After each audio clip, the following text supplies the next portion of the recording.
കൃഷ്ണ ഗുരുവായൂരപ്പ ശരണം. പൊന്നുണ്ണിക്കണ്ണൻ്റെ ഉഷപ്പൂജ അലങ്കാരം രാവിലെ 4 മണിയോടുകൂടി മലർനിവേദ്യം കഴിഞ്ഞ് ശ്രീകോവിൽ നട തുറന്നു. പൊന്നുണ്ണിക്കണ്ണൻ അതാ ശ്രീലത്ത് പുഞ്ചിരി തൂകി നിൽക്കണം കേട്ടോ. പൊന്നുണ്ണിക്കണ്ണൻ്റെ തിരുമുഖം ചന്ദനം ചാർത്തിയിട്ടുണ്ട്. നെറ്റിയിൽ ഒരു സ്വർണ്ണഗോപിക്കുറി അണിയിച്ചിട്ടുണ്ട്. ചെവിയിൽ ചെവിപ്പൂക്കൾ വെച്ചിട്ടുണ്ട്.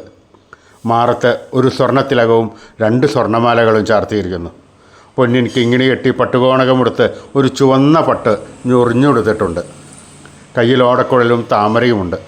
സ്വർണ്ണ കിരീടം ചാർത്തി കിരീടത്തിന്മേൽ 3 തിരുമുടിമാലകളും 2 വലിയ വനമാലകളും ചാർത്തിയിരിക്കുന്നു. അങ്ങനെ ആ പൊന്നുണ്ണിക്കണ്ണൻ പുഞ്ചിരി തൂകി നിൽക്കുന്ന ആ സുന്ദര രൂപമാണ് നട തുറന്ന സമയത്ത് ഭക്തന്മാരെല്ലാവരും കാണുന്നത്. ഭക്തന്മാർ കണ്ണൻ്റെ അടുത്തേക്ക് ഓടിപ്പോയി ആ കണ്ണൻ്റെ തൃക്കാൽക്കൽ വീണ് നമസ്കരിക്കണോ, പ്രാർത്ഥിക്കണോ. കണ്ണൻ അവരെ എല്ലാവരെയും അനുഗ്രഹിക്കണം.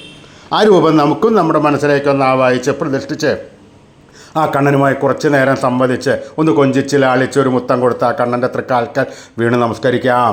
കണ്ണൻ്റെ അനുഗ്രഹം എല്ലാവർക്കും എല്ലാം ഇപ്പോഴും ഉണ്ടാവും കേട്ടോ. നാരായണ നാരായണ നാരായണ.